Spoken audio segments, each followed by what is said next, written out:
Welcome back to live Chhattisgarh. चलिए देखते हैं आज की प्रमुख 10 खबरें। साथ ही डेली खबरों से अपडेट रहने के लिए हमारे चैनल को सब्सक्राइब करो और वीडियो को लाइक करें। आप किस जिले से देख रहे हैं हमारे कमेंट बॉक्स में कमेंट कर जरूर बताएं।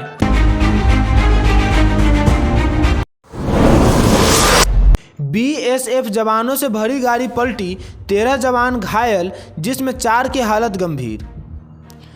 छत्तीसगढ़ के नारायणपुर जिले में बड़ा हादसा हुआ है। यहां 407 मीटर डोर में सवार होकर जा रहे बीएसएफ के जवानों की गाड़ी अनियंत्रित होकर पलट गई है।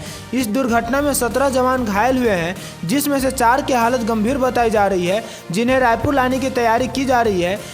जानकारी के लिए आपको बता दें कि यह घटना अंतागढ़ नारायणपुर मार्ग पर कुम्हारी गाँव के पास की है। बंगले में चोरी के आरोप पर पूर्व मंत्री शिव डहरिया का बयान, कहा पीडब्ल्यूडी से एनओसी लेने के बाद ही मकान छोड़ा है। मंत्री मुझे बदनाम करने की कोशिश कर रहे हैं।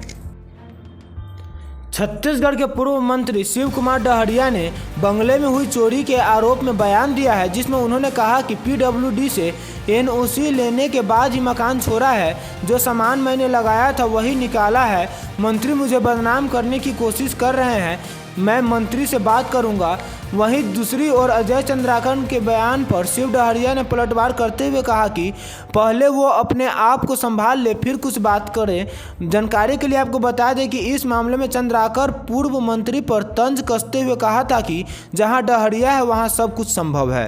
दरअसल पूर्व मंत्री शिव कुमार डहरिया जिस बंगले में रहते थे वो बंगला अब स्वास्थ्य मंत्री श्याम बिहारी जायसवाल को अलॉट हुआ है। स्वास्थ्य मंत्री श्याम बिहारी जायसवाल ने आरोप लगाते हुए कहा कि शिव डहरिया के जाने के साथ ही बंगले से कई सामान गायब हुआ है। बंगले के अंदर दीवार पर कई निशान भी है। दीवार से लाइट, पंखा, सोफा, ऐसी बिजली का तार, बिजली का डब्बा, कांच के दरवाजे सहित लाखों का सामान गायब हुआ है। आवक भरपूर लेकिन उठाव नहीं, संग्रहण केंद्रों में खरीदी नहीं होने पर किसानों की बढ़ी चिंता। छत्तीसगढ़ में 1 नवंबर 2023 से धान खरीदी का महाअभियान निरंतर जारी है। प्रदेश में अब तक किसानों से 74.28 लाख मीट्रिक अधिक धान की खरीदी की गई है। वहीं धान खरीदी केंद्रों में धान का उठाव नहीं हो रहा है, जिससे केंद्रों में परेशानी बढ़ गई है।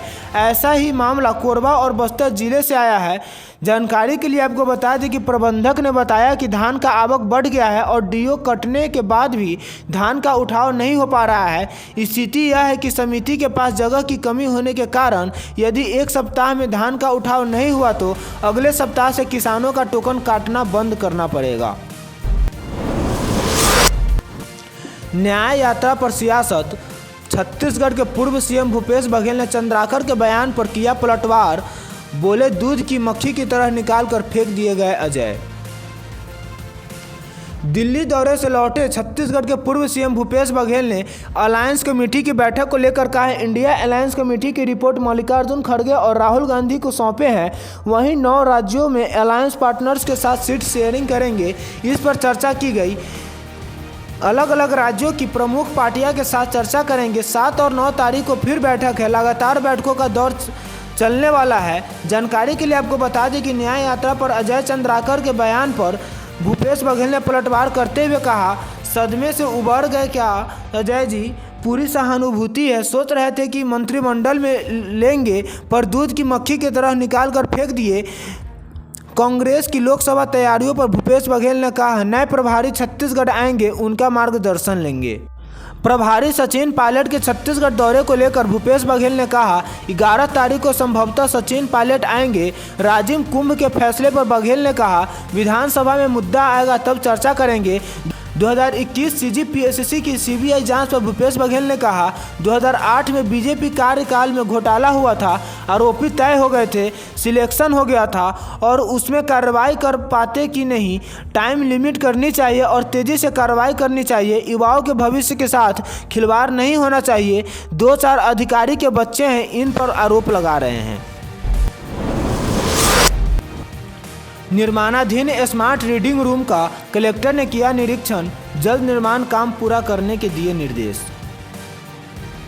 छत्तीसगढ़ की राजधानी रायपुर में स्मार्ट सिटी लिमिटेड की ओर से मोती बाग के समीप 6 करोड़ रुपए की लागत से स्मार्ट रीडिंग रूम का निर्माण किया जा रहा है। नौ पदस्थ कलेक्टर डॉक्टर गौरव कुमार सिंह ने आज इस निर्माणाधीन स्मार्ट रीडिंग रूम का निरीक्षण किया। इस दौरान उन्होंने कहा कि अध्ययनरत युवाओं को उनकी ज़रूरत की पुस्तकें, इंटरनेट कनेक्टिविटी और उत्कृष्ट वातावरण प्राप्त हो, इसका ध्यान अवश्य रखें। कलेक्टर के साथ नगर निगम आयुक्त अविनाश मिश्रा भी साथ थे। जानकारी के लिए आपको बता दें कि कलेक्टर डॉक्टर सिंह ने निर्देशित किया है कि प्रतियोगी परीक्षाओं की उपयोगी जरूरी पुस्तकें इस अध्ययनरत 600 सीटर रीडिंग रूम लाइब्रेरी के साथ ही किया जाए, जिसमें उन्होंने कहा कि ऊपरी तल का उपयोग भी अध्ययन के लिए प्राथमिकता से किया जाए। इससे अधिकांश विद्यार्थियों को इस रीडिंग रूम लाइब्रेरी का लाभ मिले। साथ ही डॉक्टर गौरव सिंह ने निर्माण जल्द पूर्ण करने के निर्देश दिए। वहीं लाइब्रेरी का संचालन नालंदा परिसर की तर्ज पर समिति की ओर से किया जाएगा। मिशन 2024 के लिए 6 घंटे चली मैराथन बैठक। बीजेपी अध्यक्ष किरण देव बोले, केंद्र की योजनाओं को जन जन तक पहुंचाएंगे। प्रदेश भर में भाजपा चलाएगी अभियान। छत्तीसगढ़ में लोकसभा चुनाव को लेकर दोनों ही प्रमुख पार्टी अपनी अपनी रणनीति तैयार कर रही है। एक और कांग्रेस भारत जोड़ो न्याय यात्रा निकालने जा रही है, तो वहीं भाजपा ने आज रायपुर में 6 घंटे तक मैराथन बैठक की। मिशन 2024 को लेकर आज रायपुर के जैनम भवन में भाजपा की 6 घंटे तक मैराथन बैठक चली, जिसमें लोकसभा चुनाव को लेकर कार्य योजनाओं पर चर्चा हुई। यह बैठक प्रदेश प्रभारी ओम माथुर ने ली, जिसमें सीएम विष्णुदेव साय समेत डिप्टी सीएम, मंत्री, सांसद, विधायक और संगठन पदाधिकारी मौजूद रहे। जानकारी के लिए आपको बता दें कि प्रदेश अध्यक्ष किरण सिंह देव ने कहा कि आज बैठक हुई, जिसमें बैठक में प्रदेश के 11 लोकसभा सीट जीतने का लक्ष्य रखा गया है। इसके लिए कार्य योजना, रणनीति बनाई गई है। नेताओं को दिशा निर्देश भी दिए गए हैं। आने वाले दिनों में भारतीय जनता पार्टी संभाग स्तरीय, जिला स्तरीय, ब्लॉक स्तरीय अभियान चलाने जा रही है। अभियान के माध्यम से केंद्र की योजनाओं को जन जन तक पहुँचाने की कोशिश की जाएगी। विवेक दांड के इस्तीफे से जुड़ी बड़ी खबर। शायद सरकार ने कर ली थी बर्खास्तगी की तैयारी। छत्तीसगढ़ नवाचार आयोग से विवेक दांड ने आज इस्तीफा दे दिया है। व्यक्तिगत वजह बताते हुए दांड ने मुख्य सचिव अमिताभ जैन को अपना इस्तीफा भेजा है, लेकिन प्रशासनिक हलकों में चर्चा है कि विष्णुदेव साय सरकार विवेक दांड को बर्खास्त करने की तैयारी में थी। बताया जा रहा है कि सरकार ने नवाचार आयोग के गठन का परीक्षण किया और इस परीक्षण के बाद सरकार ने इसके गठन को औचित्यहीन माना है। प्रशासनिक सूत्र बताते हैं कि साय सरकार की ओर से बर्खास्तगी की तैयारी की सुगबुगाहट के बीच विवेक दांड ने पहले ही इस्तीफा दे दिया। जानकारी के लिए आपको बता दें कि विवेक दांड ने आज ही अपने पद से इस्तीफा दिया है। पूर्ववर्ती भूपेश बघेल सरकार ने 3 फरवरी 2023 को आयोग का गठन करने के साथ बतौर अध्यक्ष दांड की नियुक्ति की थी। विवेक दांड ने मुख्य सचिव अमिताभ जैन को सौंपे अपने इस्तीफे देने की वजह व्यक्तिगत कारण बताया है। इस्तीफा सौंपने के साथ ही तत्काल प्रभाव से स्वीकार करने का आग्रह किया है। प्रधानमंत्री आवास योजना में लापरवाही बरतने पर 8 पंचायत सचिव निलंबित। छत्तीसगढ़ जिला स्तरीय समीक्षा बैठक में शुक्रवार यानी आज को प्रधानमंत्री आवास योजना में तमाम निर्देशों के बावजूद लापरवाही बरतने पर जिले के कुल 8 पंचायत सचिवों को जिला सीईओ ने निलंबित कर दिया है, जिसमें विकासखंड कुसमी के ग्राम पंचायत कटिमा के पंचायत सचिव मनोज पैंकरा, ग्राम पंचायत शाहपुर के पंचायत सचिव अविनाश एक्का, विकासखंड कुसमी के ग्राम पंचायत हर्री के पंचायत सचिव सुरेश बंसी, विकासखंड शंकरगढ़ के ग्राम पंचायत बेलसर के पंचायत सचिव अजय सिंह और अन्य को निलंबित कर दिया गया है। जानकारी के लिए आपको बता दें कि प्रधानमंत्री आवास योजना ग्रामीण में लक्ष्य के अनुरूप निर्माण कार्य में प्रगति नहीं पाए जाने पर जिला पंचायत के मुख्य कार्यपालन अधिकारी ने तत्काल प्रभाव से इन्हें निलंबित कर दिया है। निलंबन अवधि में उनका मुख्यालय संबंधित जनपद पंचायत कार्यालय निर्धारित किया गया है। नहीं थम रहा हाथियों का उत्पात, 5 गांव के कई घरों को किया क्षतिग्रस्त।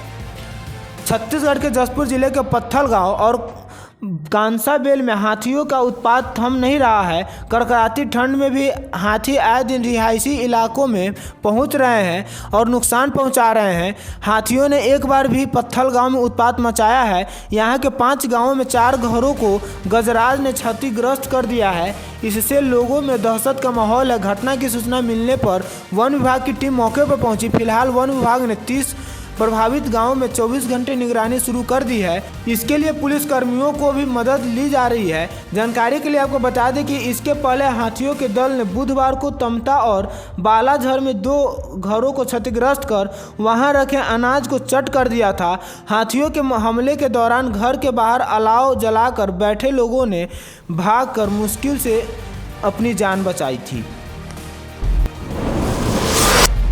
पंचायत सचिव भर्ती घोटाला कार्रवाई में देरी पर फूटा गुस्सा। जिम्प सीईओ पर अपात्र उम्मीदवारों को संरक्षण देने का आरोप। पूर्व मंत्री गागरा से पीड़ित अभ्यर्थियों ने लगाई न्याय की गुहार। छत्तीसगढ़ के सत्ता बदल के बाद जिले में 9 साल पहले पंचायत सचिव भर्ती में हुए घोटाला फिर सुर्खियों में है। मामला 2015 में भाजपा सरकार के कार्यकाल का है, लेकिन पीड़ित उम्मीदवारों को कांग्रेस सरकार के 5 साल के कार्यकाल में भी न्याय नहीं मिला। अब चूंकि भाजपा एक बार फिर सत्तासीन है, इसलिए पीड़ितों ने पूर्व मंत्री महेश गागरा के सामने घोटाले से जुड़े जांच प्रतिवेदनों के आधार पर अविलंब कार्रवाई कर न्याय की गुहार लगाई है। जानकारी के लिए आपको बता दें कि पूर्व मंत्री के नाम ज्ञापन में इस बात का जिक्र किया है कि वर्ष 2015 में फर्जी प्रमाण पत्र के जरिए कई अभ्यर्थियों को नियुक्ति प्रदान की गई थी। मामला संज्ञान में आने के बाद जिम्प बीजापुर ने उप संचालक पंचायत की अध्यक्षता में 3 सदस्यीय जांच दल द्वारा प्रकरण की जांच कराई। इसी तरह कार्यालय कलेक्टर द्वारा भी संयुक्त कलेक्टर की अध्यक्षता में 4 सदस्यीय जांच दल का गठन किया गया था। जाँच में यह स्पष्ट हो गया था कि भर्ती में गड़बड़ी हुई है। निसंदेह स्वार्थवश अपात्र अभ्यर्थियों को फायदा पहुंचाने चयन समिति ने फर्जीवाड़े को अंजाम दिया था। नियम निर्देशों तथा विज्ञापित पदों में आरक्षण रोस्टर को दरकिनार कर अपात्र उम्मीदवारों को नियुक्तियां प्रदान की गई थी।